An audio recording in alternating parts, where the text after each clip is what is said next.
In this video, I'm going to share with you exactly what you should be charging in 2025 as a music producer. No guesswork, no underpricing. I want you to imagine that an artist messages you. You're excited to work together and you confidently send your rate. You're not sweating over whether it's too high or too low. They pay. They respect your work, everyone's having a good time. And most importantly, you feel in control. I'm George Holiday. I have 2 companies making over 6 figures in music production, and I've worked with total beginners all the way up to like professional artists and big record labels. And the same pricing principle always applies. We're going to cover typical pricing tiers, the factors that influence rates, common pitfalls to avoid, and the mindset hacks to make sure you're getting paid what you are worth. So stick with me. By the end of this video, you'll have a clear, actionable strategy to charge confidently and start earning more. So let's get into it. I'm going to share my screen and let's go through this together. What should producers really charge in 2025? First of all, let's look at the pricing tiers, the beginners to pro, figure out where you are in the bracket. So let's start by breaking down these. For beginners, charging around 200 to 500 per track is very common. If you're intermediate with some solid work under your belt, let's assume you're on that 500 to 2,000 mark realistically per track. Professional producers, especially those offering full production and mixing, usually start at around 2,000 and we can go above and beyond that. I'm finally now, for about 4 or 5 years, I've been sat in that 2,000 above bracket very consistently. And sometimes it can go even double with some of the brand work we go up to. We're into like 5 figures. The biggest project I've managed to land and negotiate was 55,000. And part of the course and part of doing all of this is I want to show you exactly how to do it. I want to champion and prove that there is money in the music industry and we're not just all scrapping around. The record labels are making billions, so why can't we as producers? Keep in mind, these are guidelines though. There's no hard rules as to what this looks like. This is just from doing a whole bunch of research. This is where people are kind of sitting. So what factors do affect your pricing? Your skill level and experience will always be the biggest factor. And you know, if you've only been producing for like 6 months and you're still learning the ropes, obviously charging 2,000 a track is not going to be doable, but there's no reason why you couldn't be charging 200 to 500 if you are helping somebody out and somebody values your time. Project scope matters. Are you delivering just a beat or are you delivering a full song, maybe mixing, mastering as well on top of that? Obviously, if you've created a beat and you're not going to plan to change anything or do anything to that beat once somebody buys it, you'll know how long it roughly takes for you to make a beat and you probably will have a set fee. I've never sold beats. I think it's actually a really difficult market because you're making a lot of music, gambling a lot on whether or not people are going to buy it. So you might have one track that you make £10,000 on, but you might have made 10,000 tracks to sell that one for 10,000, in which case you've only made £1 a song. So I don't follow the model. I don't like it. Rights and usage. Are you selling exclusive rights or the license to the beat, or licensing the beat? Sorry, in which case many people can use that.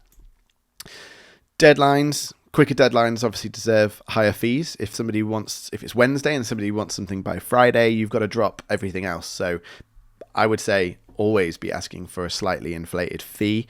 Inflated being positive inflation, not like a bad, like I'm just going to scam you for extra cash.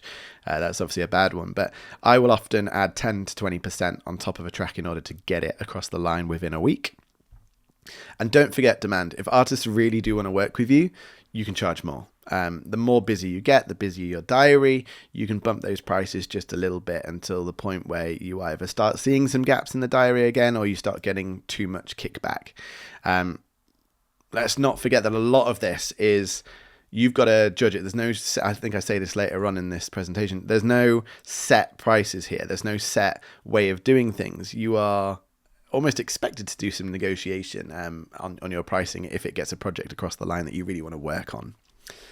So pricing models. Let's look at some pricing models. Flat fees per track, I think, are the most common pricing model, or at least should be. And I say this because if you're charging per hour, you are always going to be back and forth. Like, how can you guarantee the artist isn't going to spend thousands of pounds in your hours by the time they've gone back and forth, back and forth?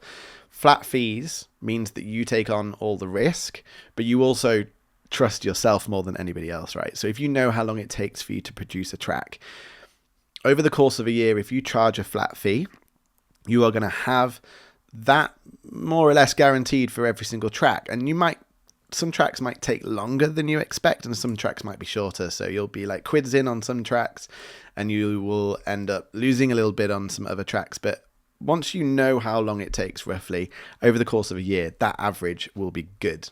It'll be a good one, and you'll have the odd anomaly where... And also, if you end up with a track that takes really, really long, hopefully you've learned something from that. It's most likely going to be a communications issue, which I do have a video planned to talk more about that. So let me know, have you got any horror stories of doing something like by the hour...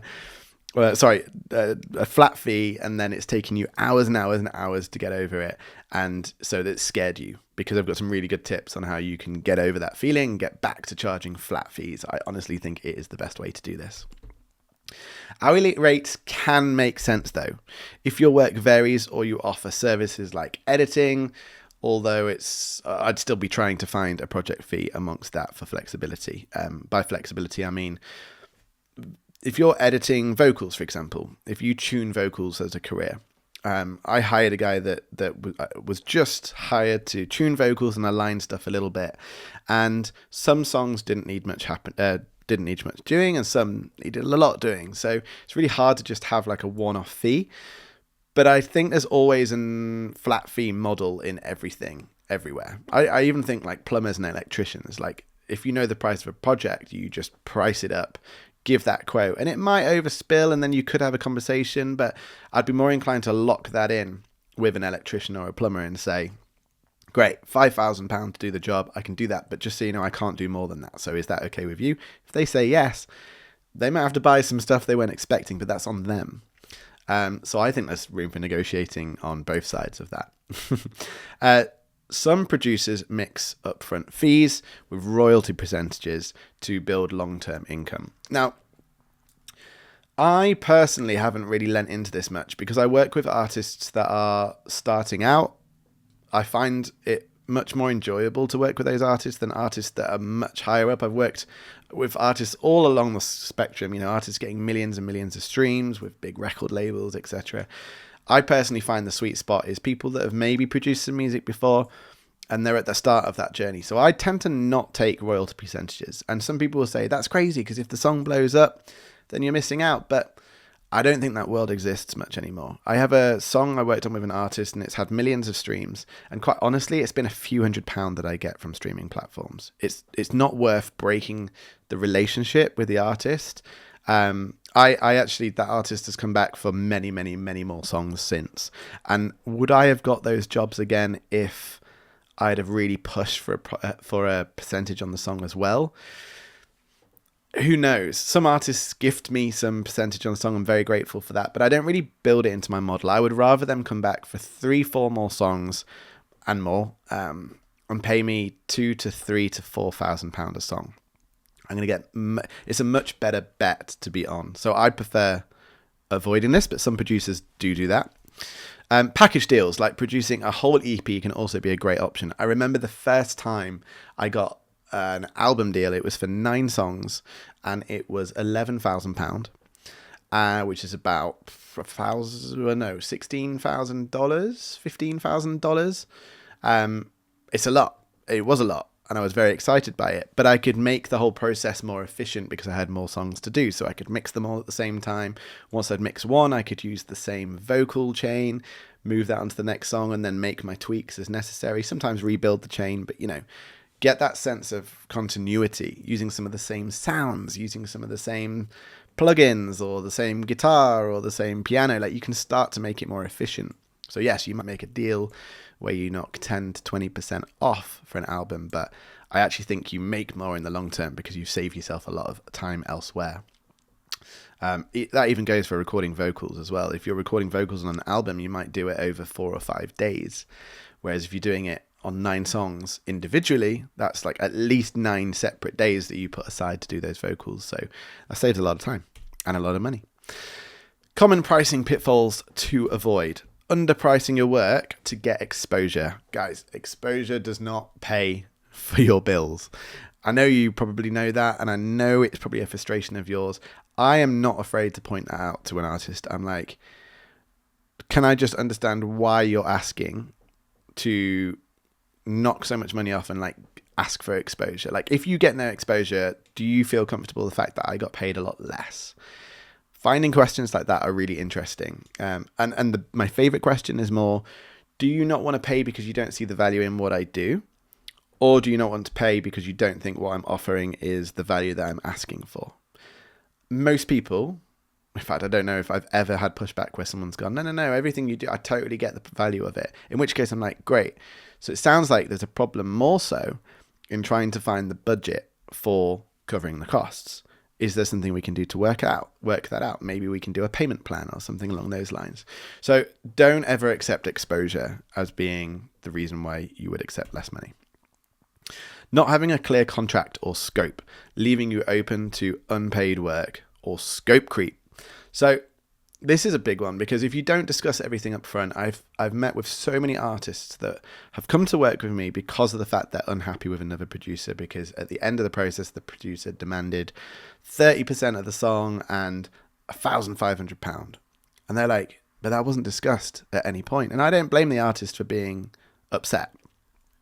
If you lay all of that out at the beginning in a contract, I have templates for contracts as well. Like, everybody that's in the producer community that we've got made on the road, everyone gets access to these contracts. And I really push the importance of doing so, because it just avoids all of those awkward conversations at the end. And they can lead you into a position where they're like, well, I've paid you X amount and you need to finish the song because I've paid you. And then you end up doing all this extra work that maybe you weren't expecting to do because you didn't have the conversation at the beginning. Failing to value the impact your music has on the artist's career. Can we have a moment to just say that all the work you're doing as a producer is quite literally building the foundations or the blocks to artists having a great career and making potentially a lot of money off doing so? You know, imagine if he wasn't appreciating that the producers that he works with help make the sound. Like, that relationship with Benny Blanco to create the sound that everybody loves, that the pop tracks that everybody will dance to all night long, and they will all night long, great song as well. They'll dance to, they'll sing along to. Like, the producers build Ed Sheeran's career just as much as Ed Sheeran builds his career by writing the songs. And that's the value of us as music producers. So never undervalue yourself in that sense. You are literally helping. When we work with brands, we actually have a percentage that every year acknowledges the fact they're going to grow. The work we're doing is allowing them to grow, so we get paid slightly more each year in respect of that.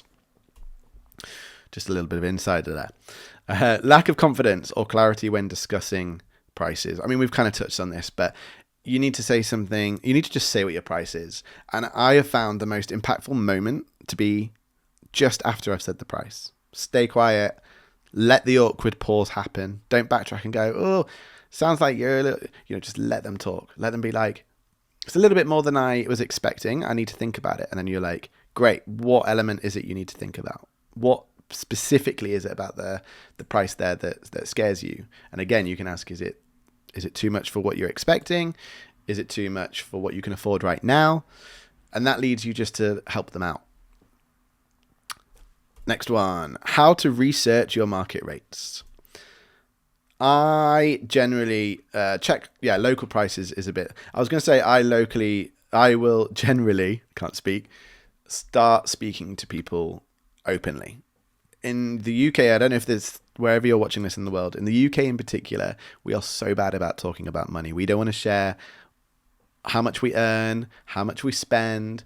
For some reason, we just don't want to talk about it. I'm really open about it because I think it's important. I don't think people will judge you for the amount that you're earning. If anything, they will want to know how you earn that much, or they will want to help you earn more if you're not earning as much as them and you're in the same field. Everybody was at where you're at right now at some point.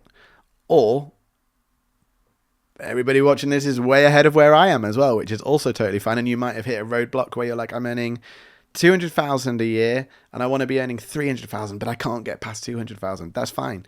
And I think the more you have these conversations, the more you can get past those roadblocks. So, sorry, just back 1 second. Check your local and niche producers in your area and see what they are charging. Have those conversations. Join producer forums, Facebook groups, Discord servers to see what's current. There's so many, like Reddit's a really good place for this as well, to be open. For us in particular, I have a community. I have a course of people that are, it's an annual thing. So for a full year, everybody gets access to asking these questions, or it might be a Q&A that we're doing in our weekly cycle of Q&As. And you can ask these questions there and we can get some feedback from everybody. Like, let's openly discuss all of these things. Don't be afraid to ask trusted peers about their rates. Kind of already touched that one already, but I guess I'm hammering it home. And remember that pricing varies by genre, market, and your reputation. So if you're selling beats and you're selling lots of beats, there's so many people selling beats. So can you charge quite as much in that competitive market? Well, probably not until you start getting some real big credentials. When you start producing for some really big artists and they start buying your beats, maybe you can afford to put your fee up a little bit more. But also different genres. Genres is quite an interesting one because really popular, like pop music, rock music, folk music, country music, hip hop, they're quite wide genres. So there's probably a lot of producers working in those fields. Now that might mean that you can charge a lot because you're really good and you have worked on so many songs that have been so global. But also you might have a real speciality. You might play some instruments that most people really, really want and really need. You might have a certain production style that's very unique that people want. And you can either charge way more for that, or it might hinder you a little bit and you might not be able to charge quite as much. So think about where you sit in the market and what feels realistic. And don't worry if your market is slightly less on average, because then we can talk about how you build up quantity. And maybe there's different areas that you can be working in as well that your expertise also complement. Mindset tips around pricing as well. Mindset is such an important part of this because you need to be able to say things confidently. You need to be able to say your prices in a way that frames you as the expert, frames you as the desired producer to be working with. And keep in mind as well, 1% of producers out there, less than 1% of producers out there will even be thinking about these things. So the chances of artists speaking to other producers and not being excited by what they came back with, I think is like a very real emotion. It's a very real feeling. So when you're speaking to artists and you have an awareness about pricing that they probably won't have heard from anybody else, you're already a huge step up. So take this slide super seriously. Your time and your creative work are valuable, so do not sell yourself short. Believe in yourself. Believe in what you do. I said in last week's video, I was saying, say to yourself in the mirror over and over again what your price is. Say it out loud. Speak to friends, speak to family about what your price is. Get really comfortable about saying that price. And I think when you start saying to people what your price is, you'll start to be like, oh, it does sound quite low considering what I'm doing. Or it might be like, it is quite high and I feel uncomfortable. I don't really feel like I'm giving that kind of value. So get used to saying that and then you won't ever sell yourself short. It's okay to say no to projects that don't meet your minimum price. Wow, I wish somebody told me this so much earlier in my career, because it's so tempting to be like, but it's £300, it's still money. The time that I'm spending on that £300 song, I could be spending speaking to more artists or speaking to artists I've already worked with and drumming up some work that way. There's so many more things you can be doing in that time that you're working on a track that you didn't really want to work on. And I don't know about you, but all the songs that I've agreed to do that have been way lower than the price I wanted to charge have been the most troublesome ones. It's either the people are really difficult, I end up doing a million revisions because I just haven't set the project up properly. I haven't spoken to them, put the contracts in place and made it all very, very clear.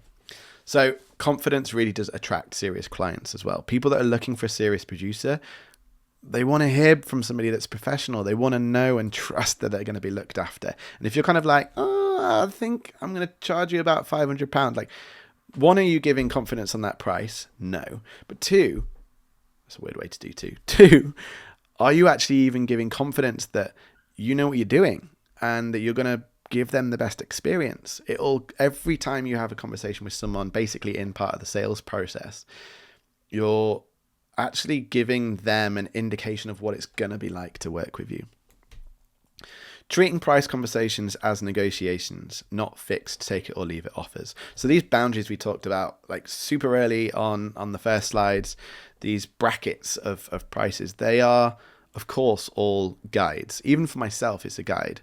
You know, if somebody says, I want to pay you $2,500 for this song, but I'd quoted 2,600, you know, there's more to be looking into, as such as, are they wanting to do 4 songs and this is just the first of maybe 4? So if I smash this one out of the park for 2.5, then I'll have another 3 on top of that if this goes well this year. So that could be a 10,000 job this year to do 4 tracks if they're really happy. So therefore, of course, it makes sense to knock off 100 in favor of that conversation. You don't want something to be a deal breaker if you are really wanting to do the work and get the job.